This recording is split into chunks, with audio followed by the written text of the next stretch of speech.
কেমন আছেন? আশা করি সকলেই ভালো আছেন। তো আজকে আমরা যে টপিকগুলো নিয়ে আলোচনা করব, এই আলোচনাটা আসলে পর্যায় সারণীর ইলেকট্রন আসক্তি এবং তড়িৎ ঋণাত্মকতা মূলত। তার সাথে কিছু গুরুত্বপূর্ণ সংজ্ঞা আছে এবং ডিটেলস আসলে আমরা আলোচনা করব পর্যায় সারণীর ইলেকট্রন আসক্তি এবং তড়িৎ ঋণাত্মকতা নিয়ে। এটা আমাদের এসএসসি লেভেলে আছে এবং ইন্টারমিডিয়েট লেভেলে বিস্তর আলোচনা ছিল এবং আপনারা যারা অনার্সে নন মেজর 1 কোর্সে আছেন তাদের জন্য আসলে পর্যায় সারণী অর্থাৎ তৃতীয় অধ্যায়ের শেষ অংশ। অর্থাৎ এর আগে আমরা পারমাণবিক আকার এবং আয়নীকরণ শক্তি পড়াশোনা করেছি, আপনাদের জন্য এটা আসলে শেষ অংশ। এই টপিকগুলো পড়ানো হইলে আপনাদের তৃতীয় অধ্যায়টা সম্পূর্ণ কমপ্লিট হয়ে যাবে। তাইলে চলেন আমরা আসলে আজকের আলোচনা শুরু করি। তো আজকের আমাদের আলোচনাটা হলো ইলেকট্রন আসক্তি নিয়ে। কি নিয়ে? ইলেকট্রন। প্রথমে আমরা আলোচনার জন্য আসলে কি কি টপিক রাখছি একটু দেখি। প্রথমে আমরা রাখছি যে ইলেকট্রন আসক্তি কাকে বলে, তারপরে রাখছি এই জায়গায় ইলেকট্রন আসক্তি আসলে পর্যায় সারণীতে ইলেকট্রন আসক্তি কিভাবে পরিবর্তিত হবে এবং কোন কোন মৌলের পরমাণুর আকারের সাথে ইলেকট্রন আসক্তির সম্পর্ক কিরূপ, এই বিষয়গুলো নিয়ে আলোচনা করা হবে। তারপরে দুই একটা ব্যতিক্রম দেখা যাবে। এই ব্যতিক্রমের মধ্যে আছে ফ্লুরিন অপেক্ষা ক্লোরিনের ইলেকট্রন আসক্তি বেশি কেন, আরও দুই একটা ব্যতিক্রম আছে, আমি আলোচনায় বলবো। তারপরে আছে বেরিলিয়াম, ম্যাগনেসিয়াম, নাইট্রোজেন এবং নিষ্ক্রিয় গ্যাস। আমরা জানি ইলেকট্রন আসক্তির মান ঋণাত্মক হয়, তবে এটা ধনাত্মক কেন, তড়িৎ ঋণাত্মকতা কাকে বলে, ফ্লুরিনই পর্যায় সারণীর তড়িৎ ঋণাত্মক মৌল এবং এইগুলা। স্যার আমরা আজকে যে বিষয়গুলো আলোচনা করব এগুলো সবগুলোই পরীক্ষায় আসার জন্য মতো প্রশ্ন। তো পরীক্ষায় আসার মতো প্রশ্নগুলা এই জন্যই আসলে আমরা এগুলা আলোচনা করতেছি। তো মনোযোগ সহকারে দেখেন। তো প্রথমে যে টপিকটা আছে সেটা ইলেকট্রন আসক্তি।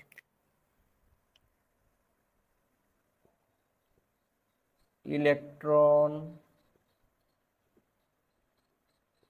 আসক্তি।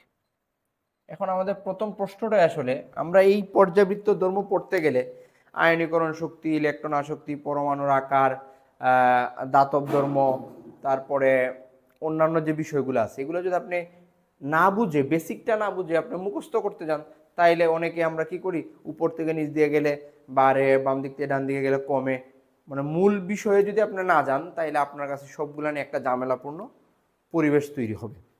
তো আসলে আগে আমরা বইয়ের সংজ্ঞায় যাওয়ার আগে আগে আসলে আমরা বুঝতে চেষ্টা করি যে ইলেকট্রন আসক্তি আসলে কি। আমি আপনাদের প্রথমে গত ক্লাসে বলছিলাম যে পারমাণবিক আকারের ক্রম পারা মানে অন্য সবগুলো আপনি সহজে পারবেন। তা আমরা পড়ছিলাম পারমাণবিক আকারের ক্রম পড়ার পরে পড়ছিলাম যে আয়নীকরণ শক্তি। আয়নীকরণ শক্তি জিনিসটা আসলে কি ছিল, যে কোনো পরমাণু বস্তু থেকে ইলেকট্রন সরানো। যেমন আমি সোডিয়ামের বস্তু থেকে একটা ইলেকট্রন সরাইতে চাই, তখন আমার বাইরে থেকে শক্তি দেওয়া লাগছে, এটা ছিল তাপহারী প্রক্রিয়া। ঠিক আয়নীকরণ শক্তির বিপরীত যে টপিকটা সেটা হলো তড়িৎ ঋণাত্মকতা, ইলেকট্রন আসক্তি, সরি। এর মানে আয়নীকরণ শক্তির বিপরীত টপিকটা আসলে ইলেকট্রন আসক্তি। এর মানে কি হবে, ইলেকট্রন আসক্তি আমরা সংজ্ঞাটা একটু পড়ে যাচ্ছি।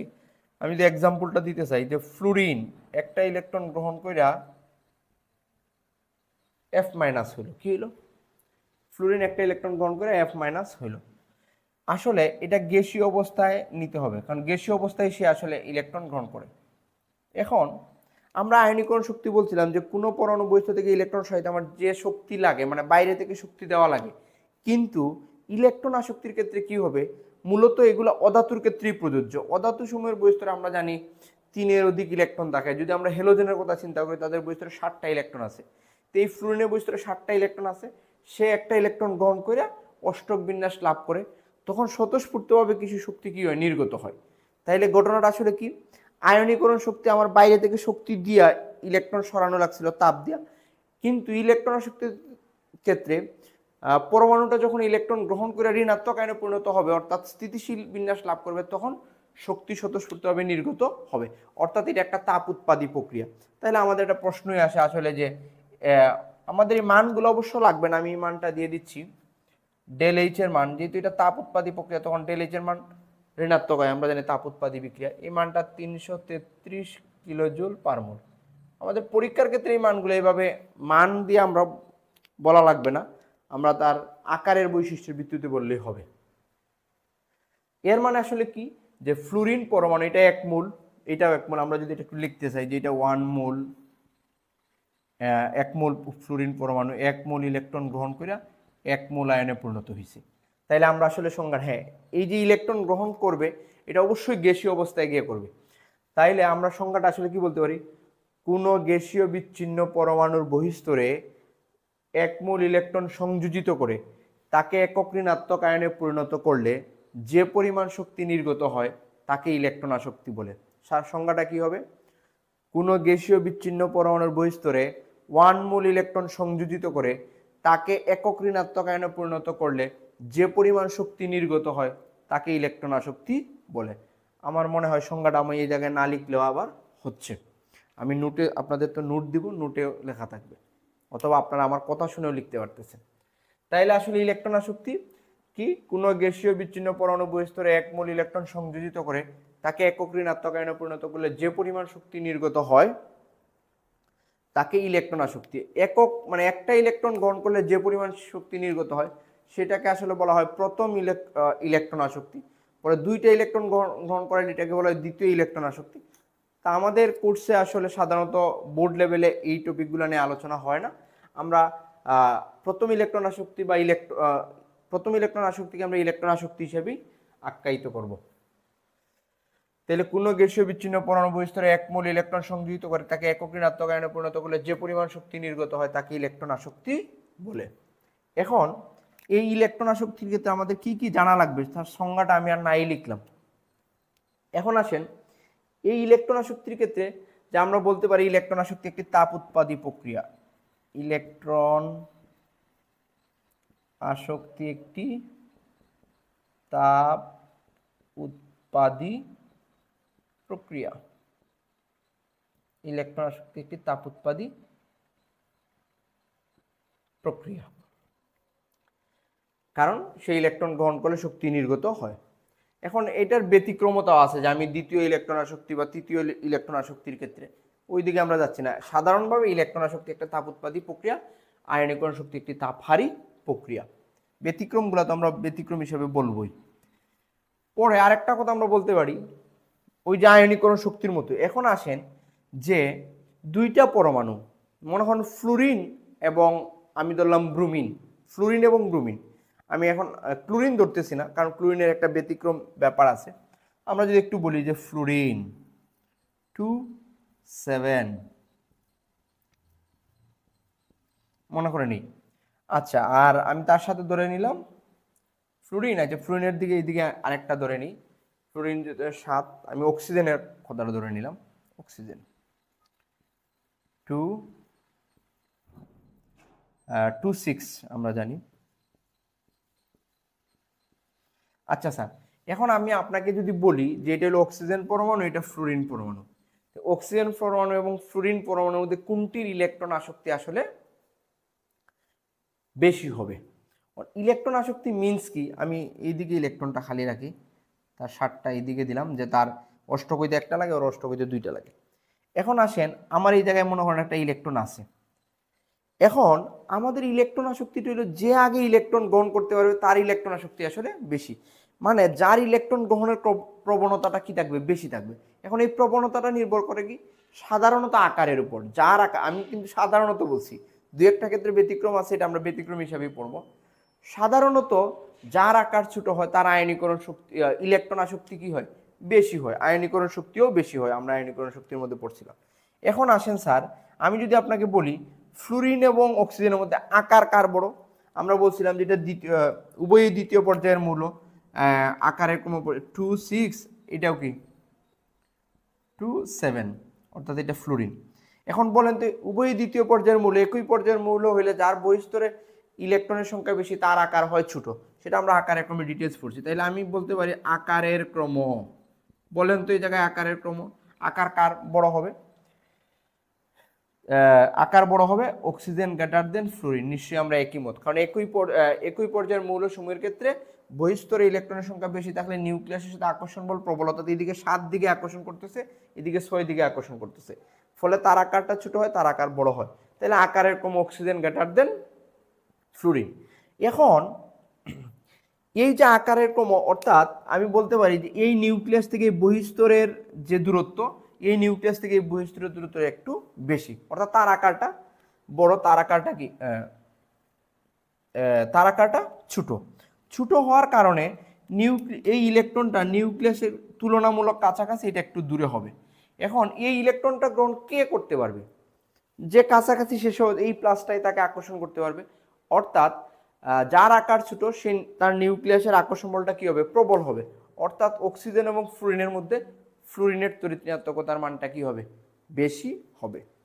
এখন মোরাল অফ দ্য স্টোরি হইল, আমরা যদি আকারের ক্রম লিখতে পারি ব্যতিক্রম মৌলগুলা ছাড়া, তাইলে ইলেকট্রন আসক্তিটা হবে তার বিপরীত। অর্থাৎ আমরা এই জায়গায় একটা বৈশিষ্ট্য লিখবো, সাধারণত, এটা কিন্তু সাধারণত পরমাণুর আকার ছোট হলে ইলেকট্রন আসক্তি বেশি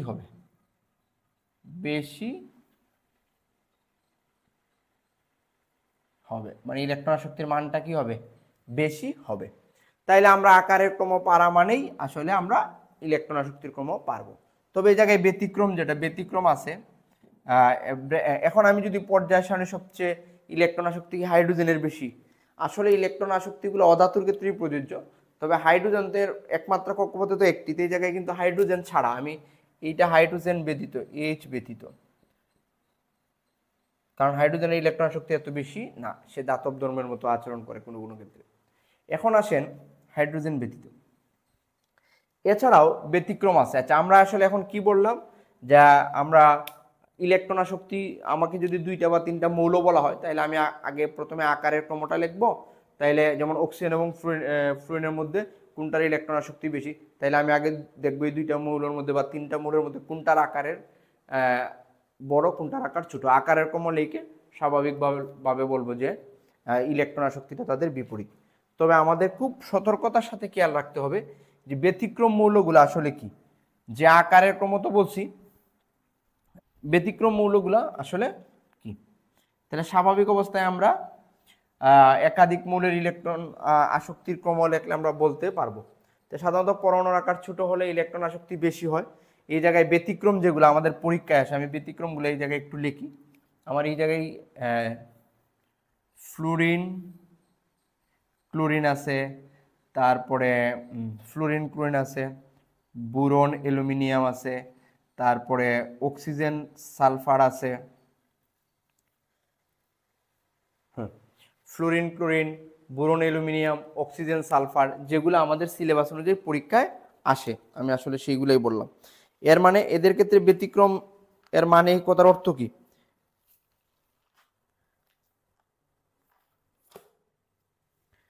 একটা নাইট্রোজেন ফসফরাস আমরা দিতে পারি, নাইট্রোজেন এবং ফসফরাস আমাদের সিলেবাস অনুযায়ী সাধারণত ওই যে বললাম যে যাদের আকার ছোট তার ইলেকট্রন আসক্তি বেশি, সবার ক্ষেত্রেই প্রযোজ্য। কেবল এই মৌলগুলোর ক্ষেত্রে একটু ব্যতিক্রম আছে।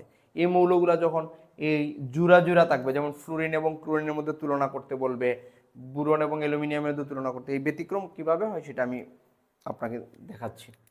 তাইলে আমরা এই জায়গায় আসলে শিখলাম কি, ইলেকট্রন আসক্তি কাকে বলে। কোনো গ্যাসীয় বিচ্ছিন্ন পরমাণু বহিস্তরে এক মূল ইলেকট্রন সংযোজিত করে তাকে একক ঋণাত্মক আয়নে পরিণত হলে যে পরিমাণ শক্তি নির্গত হয় তাকে ইলেকট্রন আসক্তি বলে।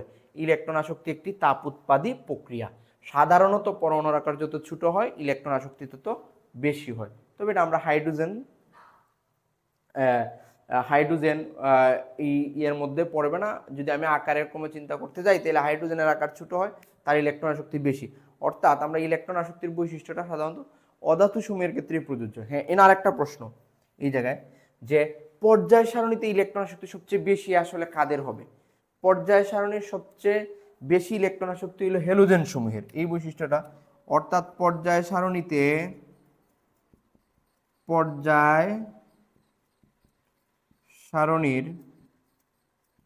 17 নং গ্রুপের মৌলসমূহের ইলেকট্রন আসক্তি সবচেয়ে বেশি হবে, কারণ তাদের সবার বহিস্তরে 7টা ইলেকট্রন আছে, তারা সহজে ইলেকট্রন গ্রহণ করে স্থিতিশীল হইতে যাবে। আর সবচেয়ে কম হবে পর্যায় সারণী 17 নং গ্রুপের ইলেকট্রন আসক্তি সবচেয়ে কি হবে, আমি ব্যতিক্রমগুলো একটু মুছে ফেলি। পর্যায় সারণী 17 নং গ্রুপের মৌলগুলোর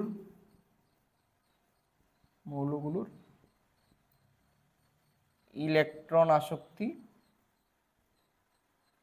সর্বাধিক হবে, মানে বেশি হবে, সর্বাধিক হবে, কারণ ওদের বহিস্তরে 7টা আছে, একই পর্যায়ের বাম দিক থেকে ডান দিকে গেলে আকার ছোট হয়, সেই জন্য তারা গ্রহণ করতে পারে। এবং সবচেয়ে কম হবে আরেকটা যদি আমি বলি, পর্যায় সারণীর 1 নং গ্রুপের মৌলগুলোর ইলেকট্রন আসক্তি সর্বনিম্ন হবে, সর্বনিম্ন। এখন প্রশ্ন হলো কেন সর্বনিম্ন? কারণ এদের বহিস্তরে একটা ইলেকট্রন আছে, এরা তো ইলেকট্রন গ্রহণ করতে চাইবে না, এরা যত সম্ভব ইলেকট্রন ত্যাগ করলেই আসলে তাদের সুবিধা। ওদের আয়নীকরণ শক্তি কম হবে, মানে ওরা ইলেকট্রন গ্রহণ করতে চাবে না। 1 নম্বর গ্রুপের মৌলগুলোর বহিস্তরে একটা করে ইলেকট্রন আছে, তো ধাতুগুলো ইলেকট্রন ত্যাগ করে আমরা জানি, সে আর অন্য ইলেকট্রন গ্রহণ করতে চাইবে না, সুতরাং তার ইলেকট্রন আসক্তির মান সবচেয়ে কি হবে, কম হবে। মানে যার ইলেকট্রন গ্রহণের প্রবণতা বেশি তার ইলেকট্রন আসক্তি আসলে বেশি। তাইলে আমরা এই টপিকটা বুঝতে পারছি, আমরা ইলেকট্রন আসক্তি কাকে বলে। এখন আমি যদি বলি পর্যায় সারণীতে ইলেকট্রন আসক্তি কিভাবে পরিবর্তিত হয়, ঠিক সে আকারের কথাটা আমরা মাথায় আনি। একই গ্রুপের উপর থেকে নিচ দিয়ে গেলে আকার বাড়ে, আকার বাড়লে ইলেকট্রন আসক্তি কমবে। একই পর্যায়ের বাম দিক থেকে ডান দিয়ে গেলে আকার কমে, মানে ইলেকট্রন আসক্তি বাড়ে। পর্যায় সারণীতে ইলেকট্রন আসক্তি কিভাবে পরিবর্তিত হয়, মানে মোটামুটি আকারের ক্রমের বিপরীত, দুই একটা ব্যতিক্রম ছাড়া। এখন আসেন এই ব্যতিক্রমগুলাই পরীক্ষায় একটু বেশি আসে। আপনাদের জন্য পরীক্ষায় ইম্পর্টেন্ট হলো ব্যতিক্রমগুলা, কারণ আমরা তো সবাই নর্মালি জানি যে আর আকার ছোট ইলেকট্রন আসক্তি বেশি, কিন্তু ব্যতিক্রমটা দিয়ে আপনাকে কনফিউশন তৈরি করবে।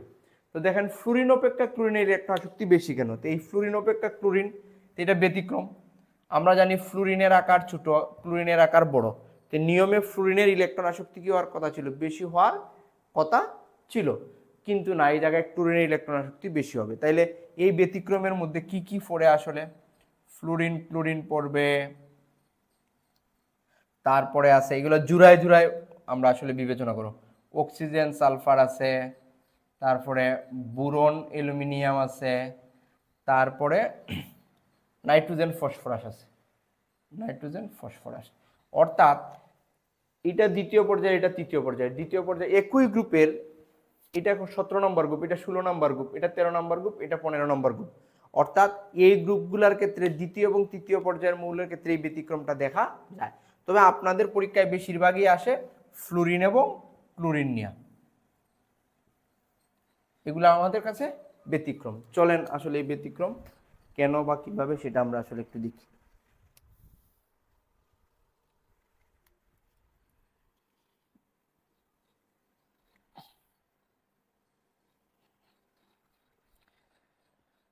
আচ্ছা, তাইলে আমাদের এখন প্রশ্নটা হবে যে ফ্লুরিন অপেক্ষায় ক্লোরিনের ইলেকট্রন আসক্তি আসলে বেশি কেন? আমরা তো জানি যার আকার ছোট তার ইলেকট্রন আসক্তি বেশি হওয়ার কথা, কিন্তু ফ্লুরিন অপেক্ষা ক্লোরিনের ইলেকট্রন আসক্তি আসলে বেশি হইল কেন, সেইটা আসলে আমরা একটু দেখব। ব্যতিক্রমের কারণ কি? ফ্লুরিন অপেক্ষা ক্লোরিনের ইলেকট্রন আসক্তি বেশি কেন? সবাই একটু মনোযোগ সহকারে খেয়াল করেন। আমরা যদি আসলে ফ্লুরিন ক্লোরিন ব্রোমিন এগুলো একই গ্রুপের মৌল, ফ্লুরিন আমরা যদি একটু লিখতে চাই, ফ্লুরিন ক্লোরিন ব্রোমিন আয়োডিন, এগুলার আমরা যদি আসলে তড়িৎ ঋণাত্মকতার মান একটু লিখতে যাই, আমাদের এই মানগুলো মুখস্থ লাগবে না স্যার। তারপরে আমি একটু বোঝানোর জন্য বইয়া তোমাদের আছে। তাপ উৎপাদী বিক্রিয়া ডেলএইচের মান ঋণাত্মক হয়। আমরা জানি ফ্লুরিনের মানটা হইল 333 কিলোজুল পার মোল। এই জায়গায় ফ্লুরিনের আকার সবচেয়ে ছোট, তার ইলেকট্রন শক্তি সবচেয়ে কি হওয়ার কথা, বেশি হওয়ার কথা, কিন্তু এইদিকে দেখা যায় ক্লোরিনেরটা 348 মাইনাস 348 কিলো জুল পার মোল। এই তো ঝামেলা শুরু হইল, যে আমরা জানি যার আকার ছোট তার ইলেকট্রন শক্তি বেশি হওয়ার কথা, কিন্তু এই জায়গায় ফ্লুরিন থেকে ক্লোরিনের বেড়ে গেছে, কিন্তু পরবর্তী 424 আর 324 কিলো জুল, এগুলো মুখস্থ করা লাগবে না, আমি শুধু বোঝানোর জন্য লিখতেছি। আর 200 কত, 295 কিলো জুল পার মোল। ওকে, এটা আমরা জাস্ট বুঝার জন্য। এখন দেখেন, আমরা জানি একটু আগে বলছিলাম যে আকারের ক্রমের বিপরীত হবে ইলেকট্রন আসক্তি, অর্থাৎ একই গ্রুপের উপর থেকে নিচ দিয়ে গেলে আকার বাড়ে, তাইলে ইলেকট্রন আসক্তি কি ছিল? কমার কথা ছিল এবং কমছে। আমরা যদি আসলে এই জায়গায় ক্লোরিনটাকে একটু বাদ দিই, দেখেন তো সবাই, আকার বাড়ে, আকার বাড়ে, একই গ্রুপের উপর থেকে নিচ দিয়ে গেলে আকার বাড়ে, তা আকার বাড়ছে। এবং আকার যদি বাড়ে তো ইলেকট্রন শক্তি হবে কমে, এর মানে আকার বাড়লে ইলেকট্রন শক্তি কমবে। তা আকার সবচেয়ে বড় আয়োডিনের, ইলেকট্রন শক্তি তার কম, ঠিকই তো আছে, এই সবগুলোর মধ্যে এটা তো কমই। তো ঝামেলাটা আসলে শুরু করছে যে তার সবচেয়ে বেশি হওয়ার কথা ছিল, তারপরে তার কম হওয়ার কথা, তার কম হওয়ার কথা, তার এইটা যদি আমি বাদ দিয়ে দিই, তাইলে দেখেন তো 333, 324, 295, অর্থাৎ আকার বাড়ছে, ইলেকট্রন শক্তি কমছে, কথাটা ঠিক আছে না? কিন্তু এই জায়গায় ফ্লুরিন এবং ক্লোরিনের ক্ষেত্রে ব্যতিক্রম তৈরি হইল কেন? এটা দ্বিতীয় পর্যায়ে, এটা তৃতীয় পর্যায়ে, সেম ঘটনা এদের ক্ষেত্রে ঘটছে। এই জায়গায় আসলে মূল ব্যাখ্যাটা আসলে কি? আমরা ইলেকট্রন বিন্যাসে যাব। দেখেন, fluorine 9, 1s2, 2s2, 2p, 2p কত হবে? 5, 2p 5। আচ্ছা, আমি যদি ক্লোরিনে ইলেকট্রন করি 17, 1s2, 2s2, 2p6, 3s2, 3p5। আচ্ছা, 3d অরবিটাল কিন্তু আছে আমার, 3d অরবিটালে ইলেকট্রন আমরা দেই নাই, কিন্তু 3d অরবিটালটা আছে। একটু খেয়াল করেন তো, প্রথম কক্ষপথ, দ্বিতীয় কক্ষপথে আছে 7টা, প্রথম কক্ষপথ, দ্বিতীয় কক্ষপথে 8টা, তৃতীয় কক্ষপথে 7টা। এখন একটু চিন্তা করেন, ফ্লুরিনের আকার ছোট, ফ্লুরিনের আসলে আকারটা কি ছোট, আমি নর্মালি যদি বুঝাই দিই আপনাকে, ফ্লুরিন দ্বিতীয় পর্যায়ে আর ক্লোরিন তৃতীয় পর্যায়ে, 2, 8, 7। এখন এই ফ্লুরিনের ক্ষেত্রে বহিস্তরে 7টা ইলেকট্রন আছে। যদিও এখন আমরা ইলেকট্রনটা আসলে কণা আকারে চিন্তা করব না, আসলে মেঘ আকারে চিন্তা করব। ধরে নিলাম আর কি যে এই জায়গায় 7টা ইলেকট্রনের আছে, এই জায়গায় আছে 7টা ইলেকট্রন। আসলে তো আমরা এইভাবে কণা আকারে চিন্তা করব না, ইলেকট্রনের চার্জ আকারে চিন্তা করব। তো এই যে চার্জ বা মেঘ আকারে আছে, সাপোজ এই অল্প জায়গায়, মানে ফ্লুরিনের ক্ষেত্রে আকার ছোট বিধায় অল্প জায়গায় 7টা ইলেকট্রনের চার্জ আছে। একটা ইলেকট্রনের মান কত? -1.6 × 10⁻19 কুলম। এটাকে আমি 7 দিয়ে গুণ দিলে একটা আধানের মান পাবো। আমি মাইনাসটা করলাম মান বিবেচনায়। তো এই জায়গায় যে চার্জের ঘনত্বটা হবে, এই বড় জায়গায় 7টা ইলেকট্রনের চার্জের ঘনত্ব কি সমান হবে স্যার? আমাকে একটু বলেন তো, যে অল্প জায়গায় 7টা ইলেকট্রন আর এই জায়গায় বেশি জায়গায় 7টা ইলেকট্রন, তো ইলেকট্রনের ঘনত্বটা আসলে কোথায় বেশি হবে? ফ্লুরিনের ক্ষেত্রে ইলেকট্রন ঘনত্বটা কি হবে? বেশি হবে। ক্লোরিনের ক্ষেত্রে ইলেকট্রন ঘনত্ব কম হবে। তো এই ইলেকট্রন ঘনত্ব বেশি হওয়া মানে যখন এই নিউক্লিয়াসে ইলেকট্রনকে আকর্ষণ করার জন্য টানবে, তখন এই অধিক ঘনত্বের ইলেকট্রন এই নবাগত ইলেকট্রনকে তুলনামূলক বিকর্ষণ করবে। ক্লোরিনের ক্ষেত্রে এই জায়গায় ইলেকট্রন ঘনত্ব কম থাকায় সে সহজে কি করতে পারে? আকর্ষণ করতে পারে। এখন বিষয়টা আসলে বুঝতে পারছি। অর্থাৎ ফ্লুরিন এবং ক্লোরিনের ক্ষেত্রে আমরা বলতে পারি ফ্লুরিন দ্বিতীয় পর্যায়ে এবং ক্লোরিন তৃতীয় পর্যায়ের মূল। তো ফ্লুরিনের দ্বিতীয় পর্যায়ে 7টি ইলেকট্রন থাকায়, অল্প জায়গায় বেশি ইলেকট্রন থাকায় তার ইলেকট্রন ঘনত্বটা বেশি হয়ে যায়। কিন্তু ক্লোরিনের ক্ষেত্রে তৃতীয় পর্যায়ের ক্ষেত্রে ইলেকট্রন ঘনত্ব ফ্লুরিনের অপেক্ষা কি হয়? কম হয়। তো এই বহিস্তরের এই ইলেকট্রন ঘনত্ব, নবাগত ইলেকট্রন ঘনত্বকে ক্লোরিনের ক্ষেত্রে যতটুকু বিকর্ষণ করে, ফ্লুরিনের ক্ষেত্রে বিকর্ষণ মানটা তুলনামূলক বেশি হয়। সেই কারণে আসলে এই ফ্লুরিন যখন ইলেকট্রন গ্রহণ করতে চায়, এই বিকর্ষিত ইলেকট্রনের কারণে এই মানটা, এই বিকর্ষণের কারণে সে সহজেই আর ইলেকট্রন গ্রহণ করতে পারে না, অর্থাৎ ক্লোরিনের মতো পারে না। এই আসলে মূলত ব্যতিক্রম। এটাকে একটু গভীরে গিয়ে যদি আমরা সুন্দরভাবে ব্যাখ্যা দিই, একটু দেখেন, এই যে ফ্লুরিনের ক্ষেত্রে বহিস্তরে আসলে এই জায়গায় এস অরবিটাল 1 ভাগে বিভক্ত, আমরা জানি পি অরবিটাল 3 ভাগে, px, py, pz, তে মোট কয়টা অরবিটাল? 4টা। অর্থাৎ ফ্লুরিনের দ্বিতীয় স্তরে, এটা একটু গভীরে গিয়ে ব্যাখ্যা দিলে, অথবা আগে যেরকম বলছি সেইভাবে বললে হবে, 4টা অরবিটালে 7টা ইলেকট্রন থাকে। কিন্তু ক্লোরিনের ক্ষেত্রে এস 1 ভাগে বিভক্ত, পি 3 ভাগে বিভক্ত এবং ডি 5 ভাগে বিভক্ত, আমরা জানি dxy, dyz, dz, মোট 9টা অরবিটাল। একটু দেখেন স্যার, অর্থাৎ ক্লোরিনের ক্ষেত্রে 9টা অরবিটালে থাকে 7টা ইলেকট্রন, আর ফ্লুরিনের ক্ষেত্রে 4টা অরবিটালে থাকে, অরবিটালের মতো জায়গায় থাকে 7টা ইলেকট্রন। অল্প জায়গায় বেশি ইলেকট্রন থাকে বিধায় তার ইলেকট্রন ঘনত্ব বেশি, এই জন্য সে নবাগত ইলেকট্রনকে ক্লোরিনের মতো এত সহজে আকর্ষণ করতে পারে না। এই জন্যই ফ্লুরিনের ইলেকট্রন আসক্তি ক্লোরিন অপেক্ষা কি হয়, কম হয়। স্যার সেম ব্যাখ্যা এদের ক্ষেত্রে, ফ্লুরিন ক্লোরিন পারলে আপনি অক্সিজেন সালফার পারবেন, বোরন অ্যালুমিনিয়াম পারবেন। আশা করি আপনারা বুঝতে পারছেন। ওকে, এখন আসেন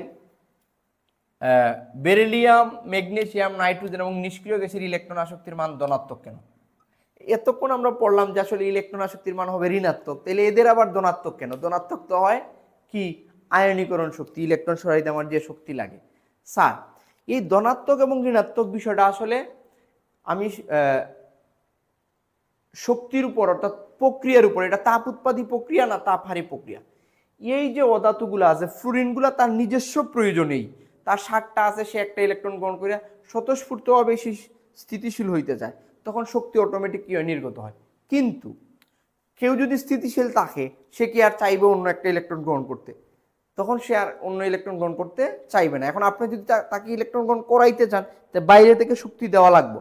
আমরা যখন বাইরে থেকে শক্তি দিব, পরমাণু সাপেক্ষে সেটা হচ্ছে শক্তি শোষণ।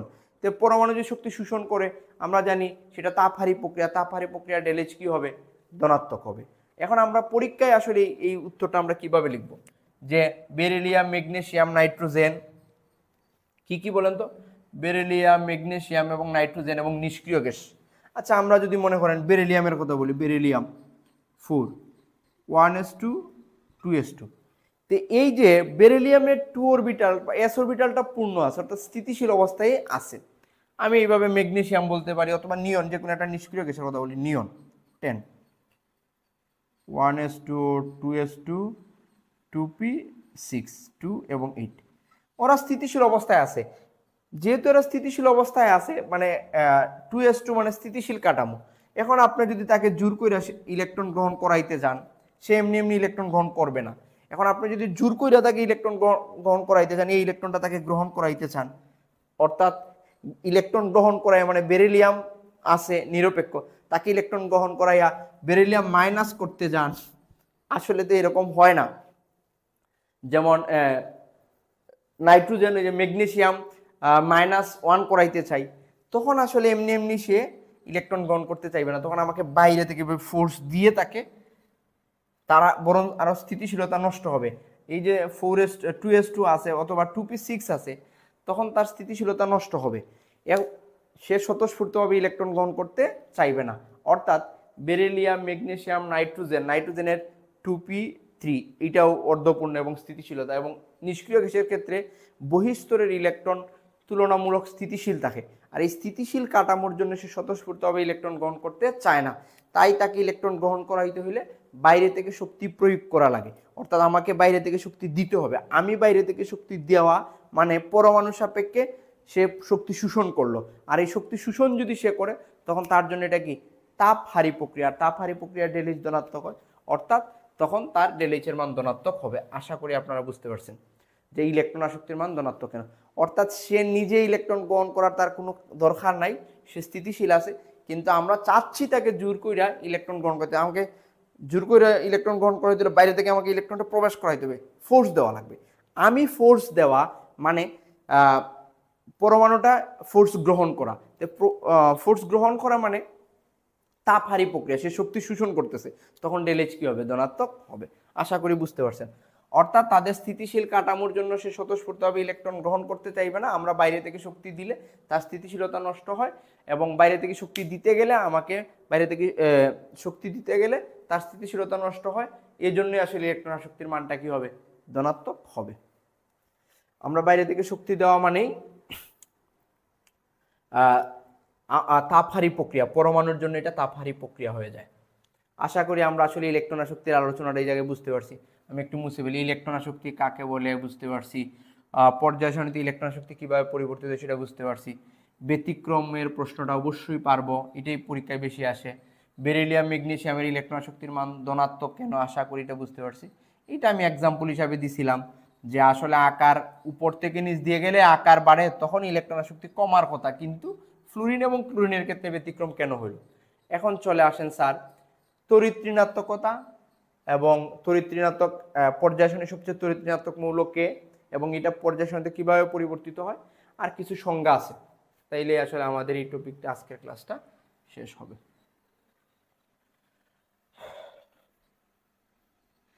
আপনারা নোটে সবগুলা পেয়ে যাবেন। আচ্ছা, তাহলে আমরা ইলেকট্রন আসক্তি পড়ে ফেলছি।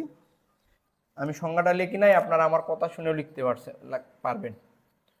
তড়িৎ ঋণাত্মকতা। এখন আসেন, তড়িৎ ঋণাত্মকতা জিনিসটা আসলে কি, আমরা এর আগে নিশ্চয়ই পড়ছি। এখন এই তড়িৎ ঋণাত্মকতা আসলে কে আবিষ্কার করলেন? 1932 সালে বিজ্ঞানী পুলিং, আসলে আমরা বাংলায় লিখে আমি যদি একটু বলতে চাই, 1932 সালে বিজ্ঞানী পুলিং আসলে ইংরেজিতে এটা উচ্চারণটা ছিল PAULING, পুলিং। উনি আসলে এই তড়িৎ ঋণাত্মকতার ধারণা দেন। এখন তড়িৎ ঋণাত্মকতা আসলে কি? সমযোজী বন্ধনে আমরা জানি অধাতব পরমাণুগুলো পরস্পর ইলেকট্রন শেয়ারের মাধ্যমে সমযোজী বন্ধন গঠন করে, কিন্তু এই সমযোজী বন্ধন গঠনের পরও কোনো কোনো পরমাণু ইলেকট্রনগুলো তার যে শেয়ারিংটা তার মাঝামাঝি না তাইকা তার নিজের দিকে একটু বেশি টেনে নেয়। এই যে বৈশিষ্ট্য, এটাকে বলা হয় তড়িৎ ঋণাত্মকতা। তড়িৎ ঋণাত্মকতার সংজ্ঞাটা কি? সমযোজী বন্ধনে শেয়ারকৃত ইলেকট্রন যুগল, সমযোজী বন্ধনে শেয়ারকৃত ইলেকট্রন যুগল কোনো পরমাণু কর্তৃক নিজের দিকে আকর্ষণ করার ক্ষমতাকে তড়িৎ ঋণাত্মকতা বলে। এখন এই তড়িৎ ঋণাত্মকতা বিজ্ঞানী পোলিং তার স্কেল অনুযায়ী কিছু তড়িৎ ঋণাত্মক পরমাণুর মান দিছেন। আমরা সংজ্ঞাটা কি তড়িৎ ঋণাত্মকতার যদি আমি একটু বলি, যে সমযোজী বন্ধনে শেয়ারকৃত ইলেকট্রন যুগল, আমি একটা এক্সাম্পল দেখতে চাই। যে স্যার আমরা সবার পরিচিত যৌগ হাইড্রোজেন এবং অক্সিজেন ইলেকট্রন শেয়ার করছেন, কিন্তু এই শেয়ারকৃত ইলেকট্রন যুগল অক্সিজেনের তড়িৎ ঋণাত্মকতা বেশির কারণে সে তার নিজের দিকে একটু বেশি টেনে নেয়, ফলে সেটা হয় মাইনাস, সে হয় কি প্লাস।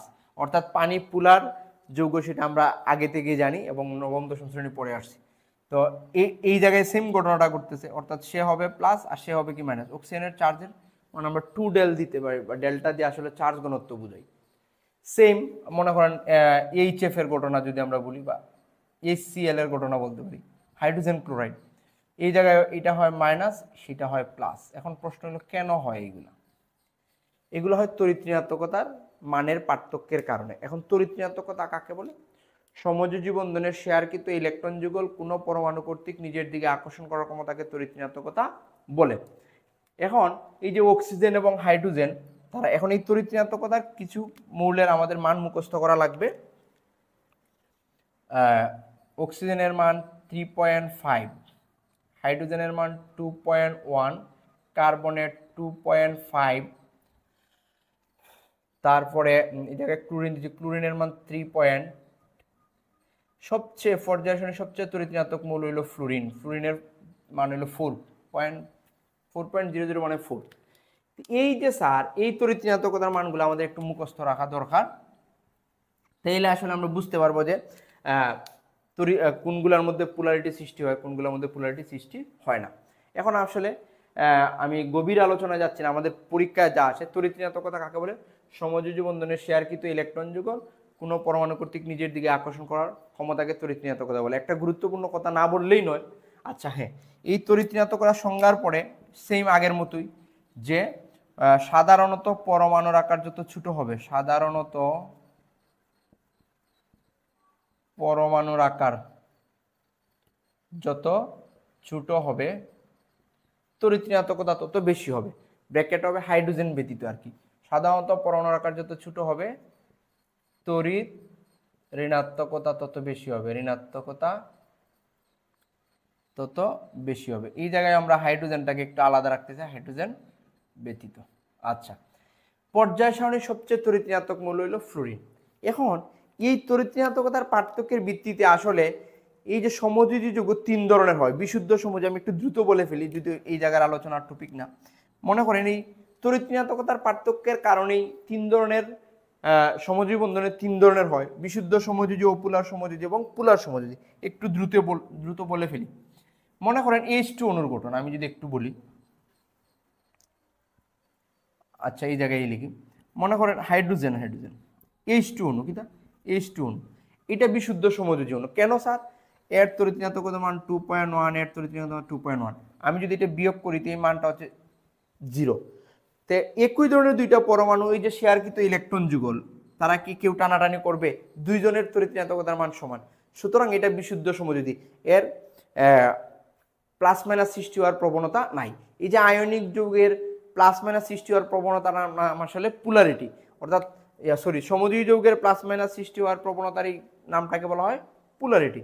এখন আসেন এটা হলো গিয়ে বিশুদ্ধ সমযোজী যৌগ। এখন এরকম বিশুদ্ধ সমযোজী যৌগ কারা আছে, অন্যান্য মৌলিক অণুগুলা যেমন Cl2 Br2 এইভাবে মৌলিক অণু যেগুলো আছে সেগুলো আসলে বিশুদ্ধ সমযোজী বন্ধন। আমরা বলতে পারি এটা কি বিশুদ্ধ সমযোজী বন্ধন। এখন আসেন অপুলার, যেমন মিথেনের মধ্যে কি প্লাস মাইনাস হয় না, এই অপুলার সমযোজী যৌগগুলো গ্যাসীয় পদার্থ হয়। বিশুদ্ধ সমযোজী এবং অপুলার সমযোজী, যেমন মিথেনের কথা যদি আমরা বলি, মিথেন CH4, স্যার এই জায়গায় দেখেন তো মিথেন পুলার না অপুলার, এটা হলো বিশুদ্ধ সমযোজী। এখন এই কার্বনের তড়িৎ ঋণাত্মক 2.5, হাইড্রোজেনের হলো 2.1। এখন আমরা যদি বিয়োগ করি তাহলে কি হচ্ছে দেখেন তো 0.4। দুইটা পরমাণুর তড়িৎ ঋণাত্মকতার পার্থক্য যদি 0.5 চেয়ে বেশি হয়, 0.5 চেয়ে বেশি হয় তখন সে পুলার। যেহেতু এটা লেস দেন 0.5 তাই সেটা কি অপুলার সমযোজী। অপুলার সমযোজী যারা তাদের মধ্যে ভ্যান ডার ওয়ালস বল বিদ্যমান থাকে, অপুলার সমযোজী বন্ধন, এবং তারা গ্যাসীয় হয়, যেমন মিথেন এগুলো গ্যাসীয় হয়। পরে আবার এই যে অণুর আকার বড় হইলে তখন আবার ভ্যান ডার ওয়ালসের মান বেড়ে যায়, এটা অন্য ব্যাপার ভৌত ধর্মের কারণে। এখন আসেন পুলার সমযোজী, যেমন পানিরটা আমি যদি একটু বলি, পানির তড়িৎ ঋণাত্মকতা অক্সিজেনের হলো 3.5, হাইড্রোজেনের হলো 2.1। আমি যদি বিয়োগ করি তাহলে কি হচ্ছে স্যার 1.4। দেখছেন এই যে দুইটা পরমাণুর তড়িৎ ঋণাত্মকতার পার্থক্য 0.5 চেয়ে বেশি, এটা হলো 0.5 থেকে 1.7 এর মধ্যে হলে সেটা আসলে পুলার সমযোজী যৌগ। এর মানে এটার মধ্যে প্লাস মাইনাস সৃষ্টি হবে, পুলার সমযোজী যৌগ স্যার। এখন এই পুলার সমযোজী যৌগ আরো আছে, অ্যালকোহলের মধ্যে আছে HF আছে, HCl আছে, আমি এইদিকে আর গেলাম না। এই তড়িৎ ঋণাত্মকতার পার্থক্যের কারণে আসলে সমযোজী 3 ধরনের বন্ধন পাওয়া যায়, বিশুদ্ধ সমযোজী, অপুলার সমযোজী এবং পুলার সমযোজী। এই যে HF এর ক্ষেত্রে তো তড়িৎ ঋণাত্মকতার পার্থক্য 1.7 এর হয়ে যায় বা তার উপরে চলে যায়, তখন এইটা সমযোজী যৌগ হওয়া সত্ত্বেও আয়নিকের মতোই বৈশিষ্ট্য প্রদর্শন করতে শুরু করে। আচ্ছা, আমার আলোচনা আসলে এইদিকে এত গভীরে না, আমি একটু মুছে ফেলি তাইলে। যে তড়িৎ ঋণাত্মকতা কাকে বলে, পোলিং স্কেল অনুযায়ী তড়িৎ ঋণাত্মক পরমাণুগুলোর মান, এই তড়িৎ ঋণাত্মকতার মানের পার্থক্যের কারণে আসলে কি হয়, বিশুদ্ধ সমযোজী, অপুলার সমযোজী এবং পুলার সমযোজী। তড়িৎ ঋণাত্মকতার পার্থক্যের মান 0.5 এর কম হইলে সেটা অপুলার, 0.5 এর বেশি হইলে সেটা পুলার, এটা বুঝতে পারছি। এখন আসেন পর্যায় সারণীতে ফ্লুরিনের তড়িৎ ঋণাত্মকতার মান সবচেয়ে বেশি কেন। আমি যদি একটু পর্যায় সারণীটা আপনাকে দেখাইতে চাই, পর্যায় সারণীতে ফ্লুরিনের তড়িৎ ঋণাত্মকতার মান আমরা তো বলছি সাধারণত পরমাণুর আকার যত ছোট হবে তার তড়িৎ ঋণাত্মকতা তত বেশি হবে। এখন এই প্রশ্নটা পরীক্ষায় আসে যে পর্যায় সারণীতে ফ্লুরিনের তড়িৎ ঋণাত্মকতার মান সবচেয়ে বেশি কেন, একটু দেখেন তো স্যার। আমরা এই জায়গায় প্রথম পর্যায়ের ক্ষেত্রে হাইড্রোজেন এবং হিলিয়ামের ক্ষেত্রে আমি তো বলছিলাম যে হাইড্রোজেন ব্যতীত ওইটা বাদ দিলাম, হিলিয়াম নিষ্ক্রিয় গ্যাস। এখন দ্বিতীয় পর্যায়ে দেখেন আমরা জানি একই পর্যায়ের বাম দিক থেকে ডান দিয়ে গেলে আমি দ্বিতীয় পর্যায়ে সবচেয়ে আকার ছোট মৌলটা হবে নিষ্ক্রিয় গ্যাস ছাড়া ফ্লুরিন। তা আমরা জানি পর্যায় সারণী সবচেয়ে দ্বিতীয় পর্যায়ের বাম দিক থেকে ডান দিয়ে গেলে তার আকার হয় ছোট, আকার ছোট হইলে তড়িৎ ঋণাত্মকতার মান কি হয়, বেশি হয়। আবার আমি যদি নিচ থেকে উপরের দিকে উঠি, ডান দিকে সবার ডানে উপস্থিত এই মৌলটা কি ফ্লুরিন। নিষ্ক্রিয় গ্যাসের ব্যাপারটা আলাদা, আর তড়িৎ ঋণাত্মক ধর্ম প্রদর্শন সে তো করেই না, কারণ তার তো ইলেকট্রনের প্রয়োজন নেই। তাইলে আমরা কি বুঝলাম যে একই পর্যায়ের বাম দিক থেকে ডান দিয়ে গেলে একবারে ডানে ফ্লুরিন, আবার নিচ থেকে উপরে গেলে সবার উপরে। আমরা তো জানি তো এই দিকে গেলেও তার আকার কমতেছে, এই দিকে গেলে তার আকার কমতেছে। তো ফ্লুরিনে আসলে ডান দিকের সবচেয়ে তড়িৎ ঋণাত্মক মৌল, তার আকার ছোট হয়, সে কি করে শেয়ারকৃত ইলেকট্রন যুগলকে প্রবল বেগে কি করে নিজের দিকে আকর্ষণ করে, তাই তার তড়িৎ ঋণাত্মকতার মান কি ছোট, তড়িৎ ঋণাত্মকতার মান সবচেয়ে বেশি। তো মূল কথা হইল আকার যার ছোট হবে তার তড়িৎ ঋণাত্মকতার মান আসলে কি হবে, সবচেয়ে বেশি হবে। এখন আমরা যদি প্রথম পর্যায়ের মৌলগুলা বাদ দিই, তাহলে দেখেন আপনি হিসাব করে প্রথম পর্যায়ের হাইড্রোজেন এবং হিলিয়াম বাদ দিয়ে আমি যদি বলি আপনাকে পর্যায় সারণীর সবচেয়ে ছোট মৌলের নাম কি, আপনি হিসাব মিলাইতে গেলে বাম দিক থেকে ডান দিকে যাবেন, গিয়ে দেখবেন ফ্লুরিন। আবার এই জায়গার ক্ষেত্রে উপর থেকে নিচ দিয়ে গেলে আকার বাড়ে, তো সবার আকার কি সবচেয়ে আকার কার ছোট হবে? ফ্লুরিনের। তাই ফ্লুরিনের তড়িৎ ঋণাত্মকতার মান সবচেয়ে বেশি। এটা এইভাবেই রিডিং লেখা আছে আপনাদের বইয়ে।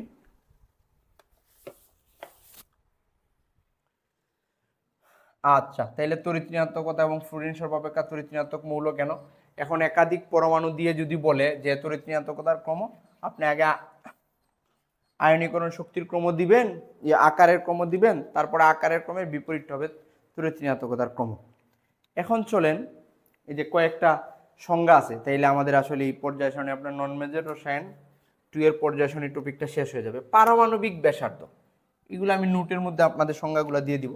পারমাণবিক ব্যাসার্ধ আসলে ব্যাপারটা একটু বুঝেন তো, যে পরমাণুর নিউক্লিয়াস থেকে, পরমাণুর নিউক্লিয়াস থেকে আমি যদি এটা সোডিয়াম মনে করি, দেখেন তো 2 8 1, এই যে নিউক্লিয়াস থেকে বহিঃস্তর পর্যন্ত যে দূরত্ব, অর্থাৎ কোনো পরমাণু নিউক্লিয়াস থেকে তার বহিঃস্তর পর্যন্ত এই দূরত্বটাকে আসলে বলা হয় কি? পারমাণবিক ব্যাসার্ধ।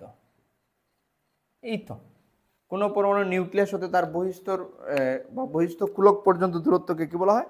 পারমাণবিক ব্যাসার্ধ বলে। এখন আসেন সমযোজী ব্যাসার্ধ। পারমাণবিক ব্যাসার্ধ বলার পরেই এখন আসেন সমযোজী ব্যাসার্ধ। এখন সমযোজী ব্যাসার্ধটা কোথা থেকে আসে? সমযোজী বন্ধনে আবদ্ধ। মনে করেন হাইড্রোজেন, এই যে হাইড্রোজেন, আমরা যদি অরবিটালের অতিক্রমণও দেখাই, এখন তো আমরা আসলে অরবিটাল অতিক্রমণ দিয়ে দেখাবো যে এই একটা হাইড্রোজেন পরমাণু, এই একটা হাইড্রোজেন পরমাণু, এই দুইটা হাইড্রোজেন পরমাণু পরস্পরের সাথে বন্ধন গঠন করছে। দুইটা হাইড্রোজেন পরমাণুর এই যে সমযোজী বন্ধন, আমরা তো জানি একটা অরবিটাল আর একটা অরবিটালের সাথে ইলেকট্রন অতিক্রমণের ফলে যে বন্ধন গঠিত হয় বা সেটাকে কি বলা হয়? সমযোজী বন্ধন বলে। এটা আবার দুই প্রকার, পাই বন্ধন, সিগমা বন্ধন, এইদিকে আমি গেলাম না। অর্থাৎ কোনো সমযোজী বন্ধনের মধ্যবর্তী দূরত্বের অর্ধেক, এই মধ্যবর্তী দূরত্বের, এটা মধ্যবর্তী দূরত্ব, এই মধ্যবর্তী দূরত্বের এই অর্ধেক দূরত্বকে বলা হয় কি? সমযোজী ব্যাসার্ধ। তো সমযোজী বন্ধনে আবদ্ধ দুইটি পরমাণুর নিউক্লিয়াসের মধ্যবর্তী দূরত্বের অর্ধেককে কি বলা হয়? সমযোজী ব্যাসার্ধ। এখন আসেন আয়নিক ব্যাসার্ধ, মানে আয়নের যে ব্যাসার্ধ, আমরা একটু আগে পরমাণু বলছিলাম না? এখন আমার সোডিয়ামে যদি কি করে একটা ইলেকট্রন ত্যাগ করে ফেলে, সে কি হবে? আয়ন, সে ক্যাটায়ন হবে। এবং ক্লোরিনে যদি একটা ইলেকট্রন গ্রহণ করে ফেলে, তখন সে হবে অ্যানায়ন। তাহলে আমরা সংজ্ঞাটা এইভাবে বলতে পারি যে আয়নিক ব্যাসার্ধ মানে অ্যানায়নিক ব্যাসার্ধ আছে এবং ক্যাটায়নিক ব্যাসার্ধ, এই দুইটাকে আমরা বলতে পারি আয়নিক ব্যাসার্ধ। তা আমি যদি অ্যানায়নিক বলি, অ্যানায়নিক মানে Cl মাইনাস, ঋণাত্মক আয়ন, আর ক্যাটায়নিক মানে Na প্লাস, মনে হন এটা একটা ক্যাটায়নিক ক্যাটায়ন। তো ক্যাটায়নিক ব্যাসার্ধ আর অ্যানায়নিক ব্যাসার্ধটা কি হবে? কোনো অ্যানায়ন অর্থাৎ ঋণাত্মক আধানে আহিত কোনো পরমাণু নিউক্লিয়াস থেকে তার বহিঃস্তরের দূরত্ব, অর্থাৎ বহিঃস্তরের যে ইলেকট্রন ঘনত্ব আছে, নিউক্লিয়াস থেকে তার বহিঃস্তরের যে ইলেকট্রন ঘনত্ব আছে, যতদূর পর্যন্ত ওই নিউক্লিয়াসের আকর্ষণ বল কি থাকে? বিদ্যমান থাকে। অথবা আমরা এক কথায় বলতে পারি যে কোনো অ্যানায়নের নিউক্লিয়াস হতে তার বহিঃস্তরের আর ইলেকট্রন ঘনত্ব পর্যন্ত দূরত্বকে আসলে কি বলা হয়? অ্যানায়নিক ব্যাসার্ধ। ক্যাটায়নের ক্ষেত্রে সেম, কোনো পরমাণু নিউক্লিয়াস থেকে তার বহিঃস্তরের ইলেকট্রন ঘনত্ব পর্যন্ত দূরত্বকে বলা হয় ক্যাটায়নিক ব্যাসার্ধ। এখন আসেন ভ্যান ডার ওয়ালস ব্যাসার্ধ। কি van der Waals? Van der Waals আসলে কি? এই যে স্যার হাইড্রোজেন অণু, মনে করেন এটা হচ্ছে হাইড্রোজেন আমাদের, আমরা জানি সমযোজী ও পোলার অণুসমূহের মধ্যে বিদ্যমান দুর্বল আকর্ষণ বল ছিল ভ্যান ডার ওয়ালস। এখন এই সমযোজী বন্ধনের পাশাপাশি মনে করেন আরেকটা হাইড্রোজেন অণু আছে, স্যার একটু খেয়াল করেন, এই যে এটা একটা সমযোজী বন্ধন, এই সমযোজী বন্ধনের সমযোজী ব্যাসার্ধ। এখন এই অণুর সাথে এই অণুর, এরা কিন্তু সমযোজী ও পোলার অণু, এই অণুর সাথে এই অণুর যে দূরত্ব, এটাকে বলা হবে আমরা ভ্যান ডার ওয়ালস দূরত্ব। কি বলবো? ভ্যান ডার ওয়ালস দূরত্ব। আমি রেড কালারটা পাইতে সুবিধা হয়। হ্যাঁ স্যার, এই যে দূরত্ব পাশাপাশি দুইটি অণুর যে পরমাণু আছে, এই পরমাণুর মধ্যবর্তী নিউক্লিয়াসের মধ্যবর্তী দূরত্বের এই অর্ধেককে আসলে আমরা কি বলবো? ভ্যান ডার ওয়ালস ব্যাসার্ধ। অর্থাৎ এই ভ্যান ডার ওয়ালস বন্ধনের মধ্যবর্তী দূরত্বের অর্ধেককে আসলে কি বলা হয়? ভ্যান ডার ওয়ালস ব্যাসার্ধ। এটা আপনারা সংজ্ঞা আপনাদের নোট দিব, সেই জায়গা থেকে লিখে নিতে পারবেন। তাইলে আমরা আসলে কি কি পড়লাম? ইলেকট্রন আসক্তি, তড়িৎ ঋণাত্মকতা এবং তার আনুষঙ্গিক কিছু প্রশ্ন।